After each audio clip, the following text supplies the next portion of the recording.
Hello అండి. అందరికీ నమస్తే. ఆరికపూడి కౌసల్యాదేవి గారు రచించిన కల్పవృక్షం అనే నవలలోని 4వ భాగానికి స్వాగతం. ముందు భాగాలు కనుక ఎవరైనా వినకపోతే కింద డిస్క్రిప్షన్లో మరియు కామెంట్ సెక్షన్లో లింక్స్ ఇస్తాను. అవి విన్న తర్వాత ఇది వినండి. అలాగే కొత్తగా కనుక ఎవరైనా మన ఛానల్ని చూస్తున్నట్టయితే ఈ ఛానల్లో చదివే నవలలు, కథలు కనుక మీకు నచ్చుతున్నట్టయితే సబ్స్క్రైబ్ చేసుకోవటం మాత్రం మర్చిపోకండి. మరి ఆలస్యం చేయకుండా కథలోకి వెళ్ళిపోదామా? బజారు నుంచి ఇంటికి రావటంతోనే జరిగిన విశేషమంతా కుసుమ నోటి వెంట విన్నది ప్రభావతి. ఒక్కసారిగా ఆమెకు శరీరంలో రక్త ప్రసరణ స్తంభించినట్లుగా అనుభూతి పొందింది. అసలే అతడు కోపిష్టైపోయాడు ఈ మధ్య. ఇక ఇప్పుడు జ్వరం నీరసంలో మరింత అసహనంగా మాట్లాడొచ్చు. తన మానసిక స్థితి కూడా ఈనాడు ఏమీ కుదురుగా లేదు.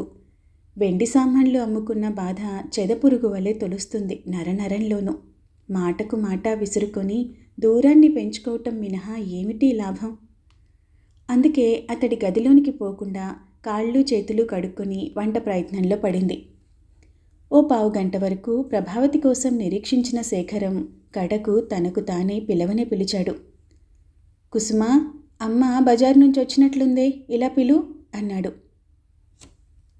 ప్రభావతి నిలువున కంపించిపోయింది. వెంటనే అతడి ఎదుటపడే సాహసం లేకపోయింది. బత్తాయి రసం తీసుకొస్తున్నానని చెప్పు అంటూ బుట్టలో చూస్తే 2 కాయలున్నాయి. వెండి సామాను అమ్మే పని కాస్త ఆలస్యం కావటంతో పళ్ళు కొనటం మర్చిపోయి వచ్చింది. మనసు బాగుండకపోవటం కూడా మరుపుకు ఒక కారణం. నిట్టూర్పు అణుచుకుంటూ అవే రసం తీసి కొద్ది నీరు గ్లూకోజ్ కలిపి తనకు తనే ధైర్యం చెప్పుకుంటూ వెళ్ళింది భర్త వద్దకు. ఆమె రాక కోసమే నిరీక్షిస్తూ పడుకుని ఉన్న శేఖరం వదనంలో నీరసం మినహా ఏ భావము ప్రస్ఫుటం కావటం లేదు. గ్లాస్ అందుకొని అందులో సగానికే ఉన్న రసం చూసి భార్య వైపు ప్రశ్నార్థకంగా చూశాడు. పళ్ళు 2 ఉన్నాయి, ముఖం ప్రక్కకు తిప్పుకుంటూ అన్నది ప్రభావతి. తెస్తానని కదూ బజారుకెళ్ళావు? మంచివి దొరకలేదు. మరెందుకు ఇంత ఆలస్యం? ప్రభ ఏమీ మాట్లాడలేదు. చాలాసేపైంది కదా ప్రభా, నువ్వు వెళ్ళి రెట్టించాడు. పొడి పొడిగా ఉన్నాయి ప్రభావతి జవాబులు. త్రాగిన గ్లాసు ప్రక్కన ఉంచేస్తూ అడిగాడు, ఆమె ముఖం పరీక్షగా చూస్తూ. అయితే ట్యూషన్స్ చెప్పటానికి వెళ్ళావనుకుంటాను. వింటూనే ప్రభ మనసు ఉలిక్కిపడినా మనిషి మామూలుగానే మాట్లాడింది. కాదు, బజారుకే, ట్యూషన్స్కి మీకు తగ్గక వెళ్తాను. మరేమీ ప్రశ్నించాలనిపించలేదు శేఖరానికి. చాలా క్షణాలు మౌనంగా కొట్టుకుపోయాయి. తనలో తాను తర్జన భర్జనలు సలుపుకొని చివరకు ఒక నిర్ణయానికి వచ్చింది ప్రభావతి. అతడు అడగకపోయినా ఆ ప్రశ్న అతడి ముఖంలోనూ చూపులలోనూ కొట్టొచ్చినట్టు కనిపిస్తూనే ఉంది. అందుకే తానే చెప్పటానికి ఉపక్రమించింది మెల్లని స్వరంలో. ఎందరో స్త్రీలు ఈ రోజులలో ఉద్యోగం చేసి భర్తలకు ఇంటికి సహాయం చేస్తున్నారు. అలా నేను చేయాలంటే అంత డిగ్రీలవి లేవు. పోనీ చేతనైనంతగానే ఏదో చేస్తే కుటుంబపు ఖర్చులు ఆదుకోవచ్చని అనుకున్నాను కొంతవరకైనా. చెప్పటం ఆపి అతడి వంక చూసింది. శేఖరం ఆమె వైపు చూడటం లేదు. ఇంటి కప్పు వైపు చూస్తున్నాడు గంభీరంగా. అయితే ఇలా ఎన్నాళ్ళు చెప్పగలనో ఆ అమ్మాయిలంతా నే చెప్పే తీరు ఇష్టపడి చదువుకుంటారో లేదో అంతా అనుమానమే. అందుకే ఇదేదో స్థిరమైన తర్వాతే చెప్పొచ్చని అనుకున్నాను అంది. శేఖరం కోపంగా ఇటు తిరిగాడు. తర్వాత చెప్పొచ్చు అనుకున్నావో అసలు చెప్పనవసరం లేదనుకున్నావో ఎవరికి తెలుసు? చచా, అలాగెందుకు అనుకుంటాను? మరి నేనేమంతా మూర్ఖుడినా వద్దనటానికి? కాస్త మాట మాత్రంగా ఆయన నాతో చెప్తే ఏం పోయింది? ఇంత డబ్బు ఎలా మిగిలిందని నేను అన్నప్పుడు కూడా కనీసం నువ్వు చెప్పనే లేదే. ఖర్చులు తగ్గించి అలా చేశానంటూ చెప్పుకొచ్చావు. ఎంత లోతుగుండె నీది ప్రభా. అవును, అది ఖర్చులు తగ్గించి మీ జీతంలో ఆదా చేసిందే. పాలు, పని మనిషి, చాకలి, పువ్వులు, సినిమాలు ఇన్ని తగ్గించి ఆదా చేశానది. నా జీతం అదిగో ఆ డ్రాయర్ సొరుగులో ఉంది. మిగిలిన నెలంతా అదే వాడుకోవాలి. కుటుంబానికి నేను నా సాయశక్తిలా సహాయం చేయటానికే ప్రయత్నిస్తున్నాను, కానీ ఇందులో మీరు అపోహపడవలసిందేమీ లేదు. అది వేరే సంగతి. కానీ ఆ విషయం తెలియని నేను ఇందాక వచ్చిన ఆ అమ్మాయి ఎదుట ఎంత బుద్ధి తక్కువ వాడిగా జమ అయిపోయాను. తన భార్య ట్యూషన్స్ చెప్పుకోవటం ఆ శేఖరంగాడికి తెలియదని అందరికీ చెప్పదు. అందరూ నవ్వుకోరు. తెలుసుకుంటే ఇంతకంటే అవమానం ఏముంది మగవాడికి? దిగ్భ్రాంతి చెందినట్టు చూసింది ప్రభావతి. నిజమే కావచ్చు, కానీ ఇవన్నీ తను ఆలోచించలేదు. జరిగిందేదో జరిగిపోయింది. ఇక ఇప్పుడు చేయగలిగిందేముంది? పైకి మాత్రం ప్రకాశంగా అన్నది. ఆ అమ్మాయి అటువంటిది కాదులేండి. అయినా ఏమిటో నేను అంత దూరం ఆలోచించలేదు. ఇలా నేను కూడా ఎంతో కొంత సంపాదించగలిగినందుకు సంతోషిస్తారనుకున్నాను. చివాలున లేచి కూర్చున్నాడు శేఖరం. ఇప్పుడేం ఏడుస్తున్నానా అయితే? ఆలోచించలేదని పైగా తగుదునమ్మా అంటూ ఎగిసిపడటమే కానీ ఆలోచనలు కూడా ఉంటాయా నీలాంటి వాళ్ళకి? త్రోసుకు రాబోతున్న అశ్రువులను అదిమి పెడుతూ చాలాసేపు అధోవదనాయి కూర్చొని పోయింది ప్రభావతి. తనని తాను సంభాళించుకుంటూ, ఏమైనా కానీ ఎలాగైనా జరగని, తర్క వితర్కాలు మాత్రం చేయలేను నేను. ఏదో విధంగా బ్రతుకులు గడిచిపోతూనే ఉన్నాయి. బ్రతుకు లేకుంటే చావు, అంతే కదా. ఈ మాత్రపు ముచ్చటకు ఎందుకు ఈ తాపత్రయాలు, రాగద్వేషాలు ఈ మానవాళిలో అని ఒక విధమైన విరక్తి భావంలో ఉంటున్నది మధ్య ప్రభావతి. అందుకే భర్త సవాళ్ళని, అవమాన ధోరణిని సహనంతో జవాబియ్యగలిగింది. అవునులేండి, అనాలోచితంగానే చేశాననుకుంటాను. మానేస్తాను. రేపే చెప్తాను విమలకు. మరింత అసహనంగా ముడిపడ్డాయి శేఖరం కనుబొమ్మలు. ఎందుకు? ఈ అవమానం చాలలేదా నా బ్రతుక్కి? ఇంకా అవమానిస్తావా నన్ను? ఏమిటి మీరనేది? మూడురాలి వలె అడిగింది ప్రభావతి. ఏం అంతమాత్రం అర్థం కావటం లేదా? నీ ఘనకార్యం పరాయి దాని నోటి వెంట ఇవాళ విన్నాను నేను. రేపే నువ్వు మానుకుంటే వాళ్ళంతా కథలు చెప్పుకోరు. ఆ మొగుడే మాన్పించేశాడు, పెళ్ళాన్ని ఇంట్లో బంధిస్తాడు, అది ఇది అని చెప్పుకోరు. ఇందుకే కాబోలు ఇన్నాళ్ళు వాడికి తెలియకుండా మనకి ట్యూషన్స్ చెప్పింది పాపం అంటూ కావలసినంత సానుభూతి కూడా కురిపిస్తారు నీ మీద. అదే కావాలంటే అలాగే చెయ్యి, వెళ్ళు, నీ ఇష్ట ప్రకారమే అన్నాడు. భగవాన్! 2 చేతులతో తల పట్టుకుంది ప్రభావతి. అంతకంటే ఏమీ ఉచ్చరించలేని ఆసక్తురాలైపోయింది ఆమె ఆ సమయంలో. పిల్లలు నిద్రపోయే వేళ దాటిపోయింది.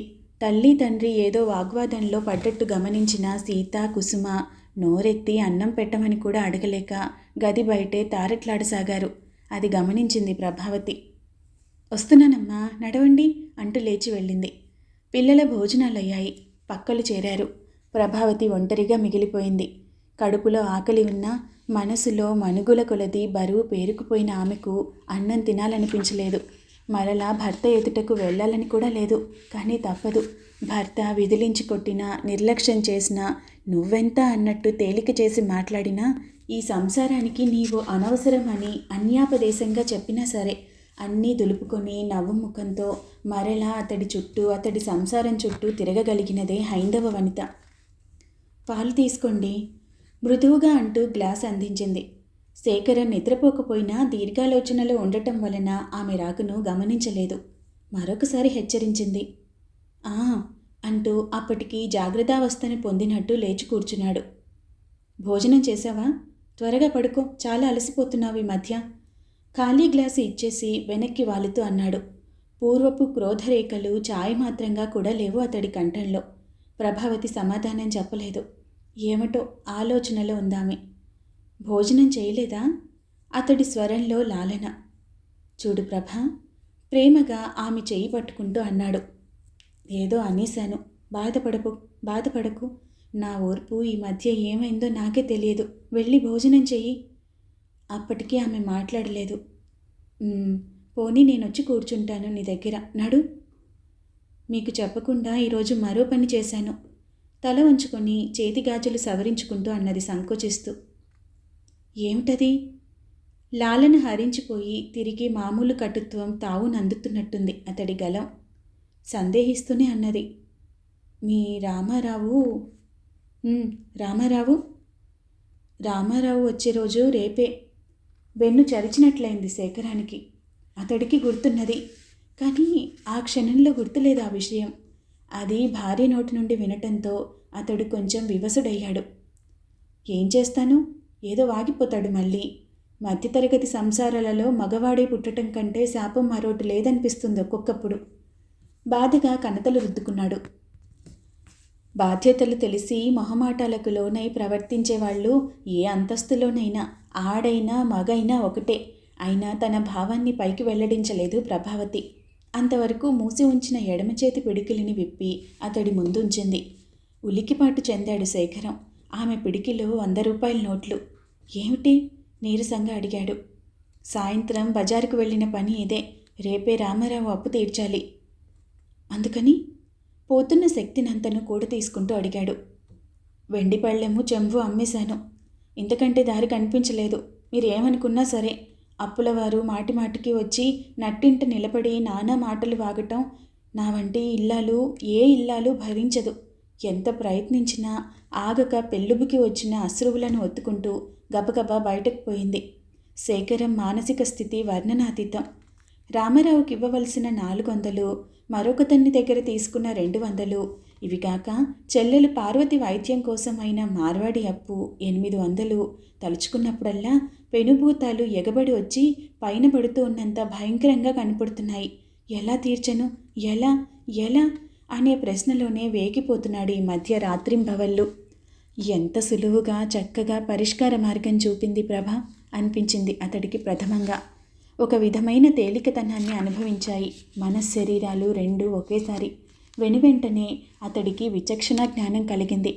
ప్రభకి ఆ 2 వస్తువులపై ఎంత మోజు, ఎంత మమకారం అనే సంగతి జ్ఞప్తికి వచ్చింది.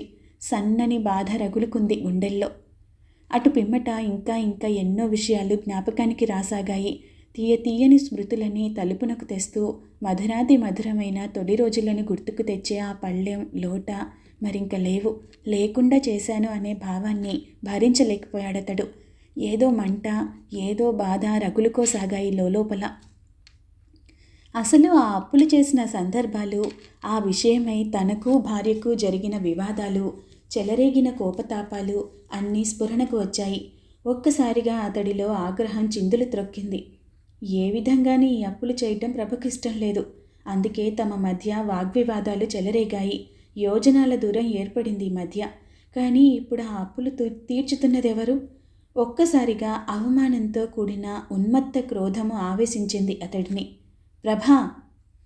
ఇంటికప్పు ఎగిరిపోయేటట్టుంది ఆ ఉరుముకు. అప్పుడప్పుడే నిద్రకు ఉపక్రమించిన కుసుమ, సీత ఉలికిపాటుతో లేచారు. సీత అదిరిపడి ఏడవసాగింది. అమ్మా, భయం అంటూ. అన్యమనస్కతతో వెనుక వసారాలో ఒంటరిగా కూర్చొని నక్షత్రాలను లెక్కపెడుతున్న ప్రభావతి మానసికానుభూతి ఆ క్షణంలో భాషకు అందనిది. జ్వర నీరసంతో ఉన్న భర్తకు ఏమైంది భగవాన్? ఏదో ఆకస్మిక బాధ అతడిని ఆవరించిందా అనే అనుమానంతో ఆమె కదల్లేక కూర్చున్న తావునే బిగిసిపోయింది. ప్రభా! పిడుకుపాటు. శక్తినంతనూ కూడా తీసుకుంటూ మెల్లగా లేచి భర్త గదిలో అడుగుపెట్టింది ప్రభావతి. మనోదేహాలు రెండూ కూడా గజగజ వణుకుతున్నాయి ఆమెకి. అమ్మయ్య, అతడికేమీ కాలేదు, ఆరోగ్య విషయంలో బాగానే ఉన్నాడు అనిపించింది చూడగానే. ఏమిటి అన్నది. తన స్వరం తనకే వినిపించినంత తక్కువ స్థాయిలో పలుకుతున్నది. ఏమిటా? అగ్ని వర్షించుతున్నట్టున్నాయి అతడి కళ్ళు. ఏదో ఒక పాడు పని చేయటం, ఏమీ ఎరగని దానిలా ఏమిటి అని అడగటం నీకు మామూలైపోయింది. ప్రభావతి బదులు పలక్కుండా శిలాప్రతిమ వలె నిలబడిపోయింది. శేఖరం వాక్ప్రవాహం సాగిపోతూనే ఉన్నది. రేపెప్పుడైనా మీ అమ్మగారు అడిగితే ఆ వెండి వస్తువుల విషయం ఏమయ్యాయని ఏం చెప్తావు అప్పుడు? అల్లుడిని ఆవిడ దృష్టిలో అప్రయోజకుడిగా చిత్రించాలనేగా నీ ప్రయత్నం. అప్పులు చేస్తున్నాడు అలా ఇలా అంటూ అరుణకు చెప్పి చిన్నబుచ్చింది చాలదు. అప్పటికి కొంత శక్తిని, ధైర్యాన్ని పుంజుకున్నది ప్రభావతి. మా అమ్మ అలా అనవసరపు ఆరాలు తీసి అవాకులు చేవాకులు పేలే రకం కాదు. నాకెప్పుడైతే వాటిని ఇచ్చివేసిందో అప్పటినుంచి అవి నావే. ఆవిడకేం అవసరం వాటి సంగతి? ఇక అరుణతో నేనేం చెప్పలేదు. పిల్లలకి మంచి బట్టలైనా కుట్టించకుండా మనం ఏదో పెద్ద బ్యాంక్ బ్యాలెన్సులు మెయింటైన్ చేస్తున్నామని ఆవిడ అపోహపడితే, అది కాదమ్మా మా స్థితి ఇది అంటూ కొద్దిగా వివరించాను అంతే. ఇందులో నిజానిజాలు ఆ భగవంతుడికి మాత్రమే తెలుసు. బాగా విషం ఎక్కిపోయిన మీరు మరెన్ని జన్మలకైనా తెలుసుకోలేరు.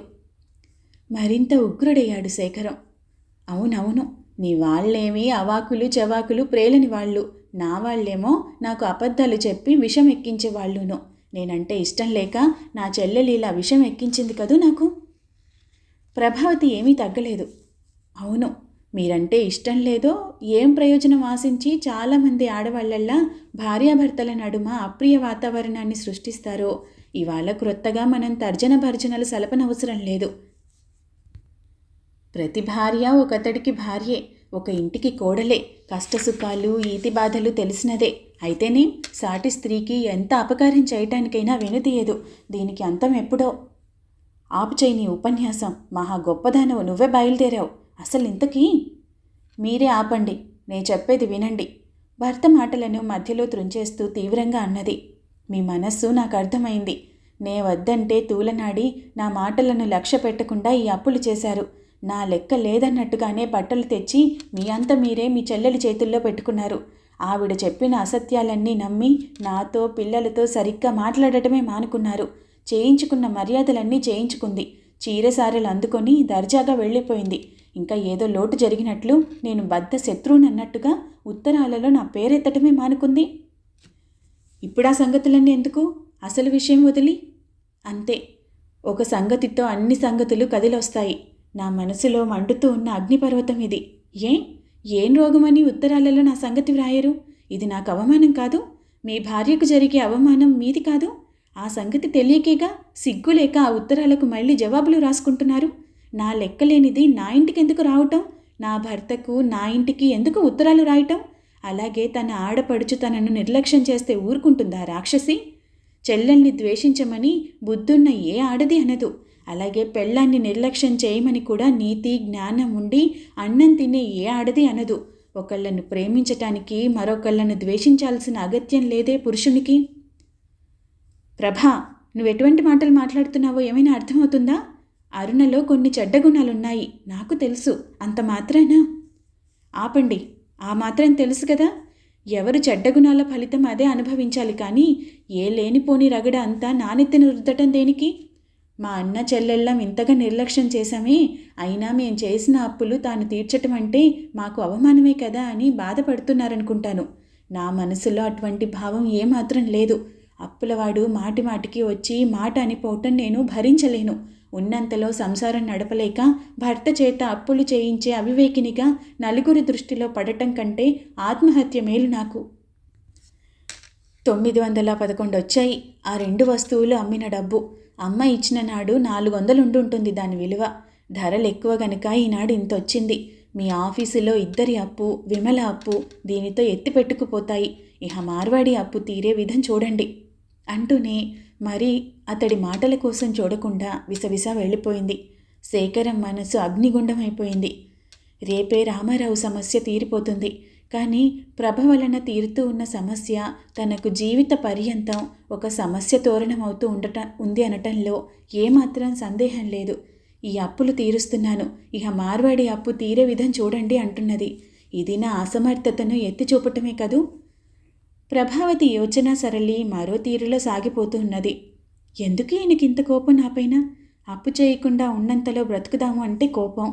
ఎలాగో ఓలాగో ఆ చేసిన అప్పు తీర్చి పరువు నిలబెట్టితే కూడా కోపమే. ఇక ఎలాగ వేగేది?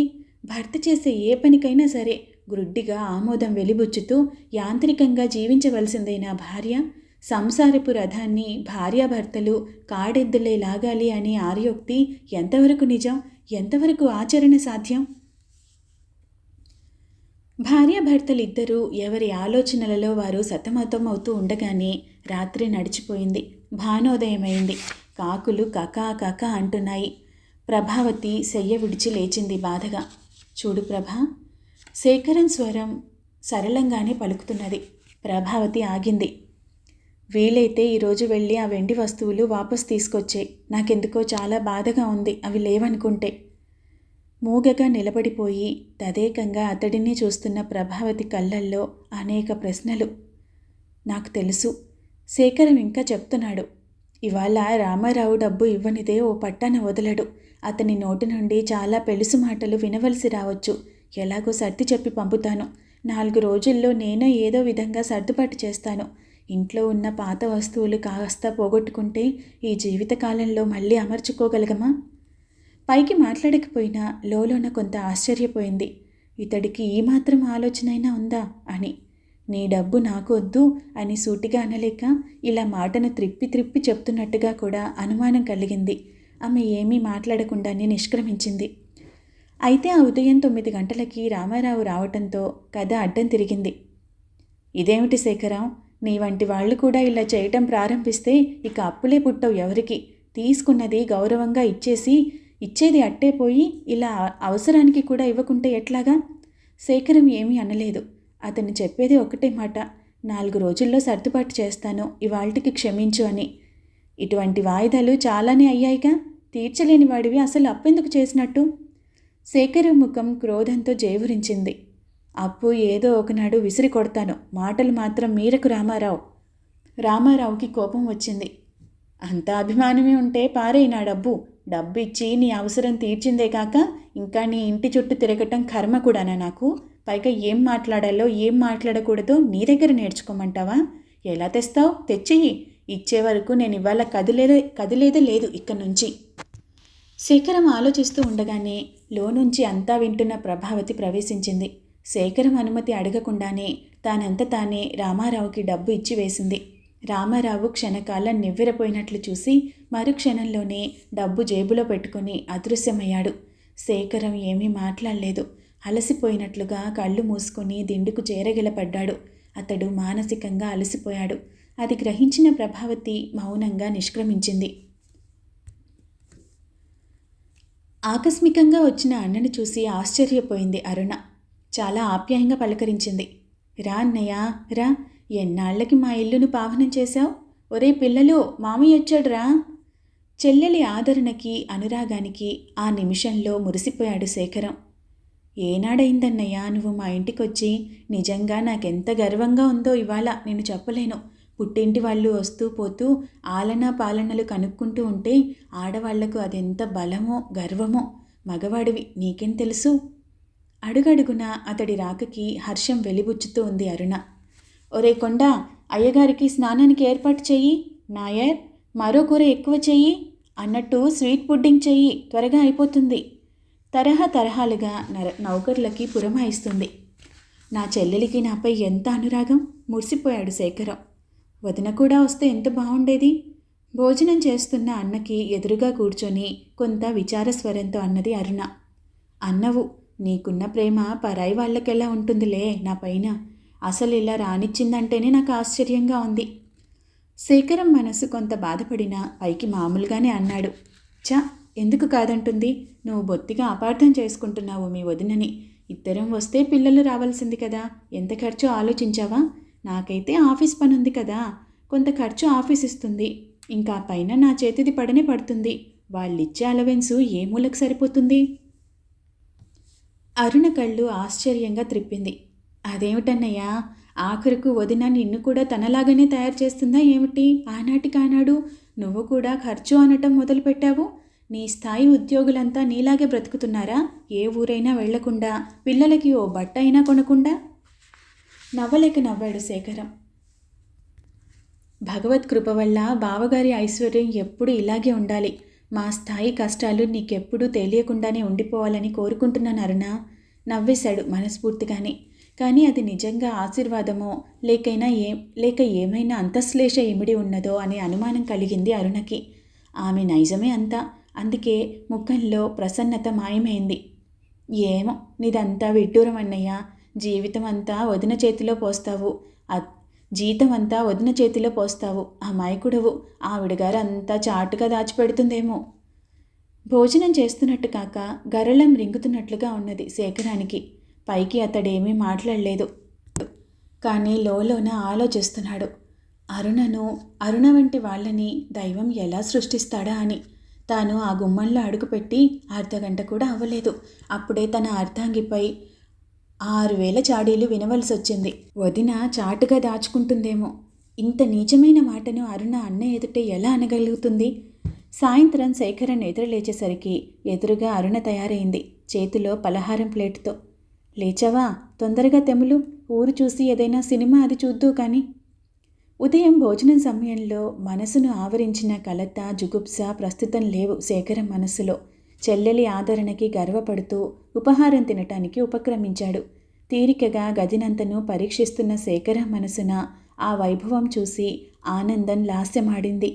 విలువైన అందమైన దుప్పట్లు, టేబుల్ క్లాతులు, ఖరీదైన యాస్ట్రేలు, పూల కుండీలు, నవనాగరికమైన పెయింటింగ్స్తో గోడలు, ఇంటి నిండా వెండి సామాను. ఇంట ఏ గది చూసినా, ఏ మూల చూసినా అడుగడుగునా ఐశ్వర్యం తాండవిస్తుంది. ఎంత అదృష్టం అరుణది. ఇలా కలకలలాడుతూ ఉండే సోదరి సౌభాగ్యాన్ని, సంసారాన్ని చూడగల ధన్యత ఎందరి పురుషులకు దక్కుతుంది ఈ కాలంలో. మనసారా ఆనందించాడు శేఖరం. ఎప్పుడైనా ప్రభావతిని తీసుకురావాలి, చూసి సంతోషిస్తుంది. తొందరగా కానీ అన్నయ్య, టాక్సీకి ఫోన్ చేశాను, మరో 15 గంటలో వచ్చేస్తుంది. కాఫీ ఇస్తూ హెచ్చరించింది. ఎవరెవరో మీ బావగారి స్నేహితులు భోజనాలకు వస్తున్నారు, అంచేత కారు ఇక్కడే ఉండాలి. అవసరం అవుతుందని నీకు టాక్సీ ఏర్పాటు చేశాను. పిల్లల్ని ఎవరినైనా నీతో పంపుతాను, నేను రాలేను కదా అంటూ విషయ వివరణ చేసింది. దర్జాలు అంతస్తు గల చెల్లెలి ఇంట తనకు కూడా దర్జాగా సాగిపోతుంది. శేఖరం ఆనందం అవధులను అధిగమించింది. ఏం బావా, అంతా కులాసానా? పొద్దున్నే వచ్చావంట? నేను ఇప్పుడే వచ్చాను ఆఫీస్ నుంచి. సూర్యారావు పలకరించాడు లాంఛనప్రాయంగా. అవును బావగారు, చాలా బిజీగా ఉన్నట్టున్నారే. ఇంకా అడుగుతున్నావా మెల్లిగా? ఊపిరి తీసుకోవటానికి కూడా తీరికలేదయ్యా బాబు. వెళ్ళిరా ఊరు చూడటానికి, మనం హాయిగా రేపు కూర్చొని మాట్లాడుకుందాం అంటూనే బాత్రూంలోకి వెళ్ళిపోయాడు. శేఖరం మనసు చివుక్కుమన్నది. సూర్యారావు తమ ఇళ్లకి తన ఇంటికి వచ్చిన నాటి కలుపుగోలుతనం ఈనాడు అతని ఇంట కనపరచటం లేదు. తప్పనిసరిగా ముక్తసరిగా మాట్లాడుతున్నట్టు ఉన్నది ధోరణి. ఇవాళ ఎవరో పెద్ద పెద్ద ఆఫీసర్లు వస్తున్నారు. ఎంతటి వాళ్లైనా పైవాళ్లకి ఒదిగి ఉండాల్సిందే కదా. అందుకే ఆయన తనను తానే మర్చిపోయేంత బిజీగా ఉన్నారు. అరుణ సర్ది చెప్పింది శేఖరానికి. అతడు నమ్మాడు విధిగా. శేఖరంతో పాటు జయ బయలుదేరింది. అదేమిటి జయ, నువ్వెందుకు? రేణియో ఎవరో వెళ్తారులే మామయ్యతో పాటు, అరుణ ఆరాటంగా అంది. లేదు, నేనే వెళ్తాను. నాకు ఇవాళ కాసేపు బయట తిరగాలనుంది. జయ కంగారుగా అంది. ఖరారుగా అన్నది.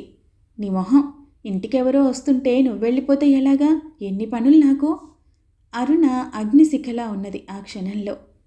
ఏం పనులమ్మా? అన్నింటికీ నౌకర్లు ఉండనే ఉన్నారుగా, నన్ను వెళ్ళని. నేను ఇంట్లో ఉన్నా నీకేం ఉపయోగం ఉండదు. చచ్చే తలనొప్పిగా ఉంది నాకు. అరుణకు తీసిపోని పెంకితనంతో వాదిస్తుంది జయ. శేఖరం కల్పించుకున్నాడు. ఇంటికి పెద్ద పిల్లవి, అమ్మకి కాస్త సాయంగా ఉండాలమ్మా. నేనొక్కడినైనా వెళ్ళగలను జయకి బోధించుతున్నట్టుగా అనునయ స్వరంతో అన్నాడు. జయ నిర్లక్ష్యంగా నవ్వింది. నీకు తెలీదు మావయ్య, పద మనం వెళ్దాం. అమ్మ ఆరాటం వేరే ఉందిలే. అరుణ కంగారు పడింది. జయ ఇంకేం చెప్పేస్తుందే అనే భయంతో. సరే వెళ్ళు, నీతో వాదించలేను అంటూ శేఖరం దశ తిరిగి చక్కటి నవ్వు ముఖంతో ఏమీ జరగనట్టే అన్నది. వెళ్ళిరా అన్నయ్య, చూడాలన్నంతసేపు ఊరు చూసి మంచి సినిమా చూడండి. సెకండ్ షోకి వెళ్ళినా పర్వాలేదు. ఇంటికి తొందరగా చేరుకోవాలని పరిగెట్టుకొని రాకు. వచ్చినవాడు అన్నీ చక్కగా చూడు అన్నది ప్రేమ ఉట్టిపడే స్వరాన. చేతికందొచ్చిన పిల్లవి, కాస్త పనిపాటల్లో అమ్మకి ఆసరాగా ఉండొద్దు. అలాగేనా ఎదిరించటం? టాక్సీ సాగిపోతూ ఉండగా మందలింపుగా అన్నాడు శేఖరం.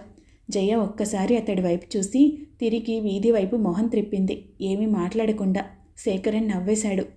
ఏమిటమ్మాది, ఆడపిల్లకి అంత ముక్కు మీద కోపం ఉండొచ్చా? 17 ఏళ్ల దానివి, చిన్నపిల్లవి కాదు. ఇప్పటి నుంచి అమ్మ వెనుక తిరిగి అన్నీ నేర్చుకోకపోతే రేపు పెళ్ళై వెళ్ళి నీ సంసారాన్ని ఎలా సంభాళించుకుంటావు? జయ ముఖం రక్తారుణిమ దాల్చింది.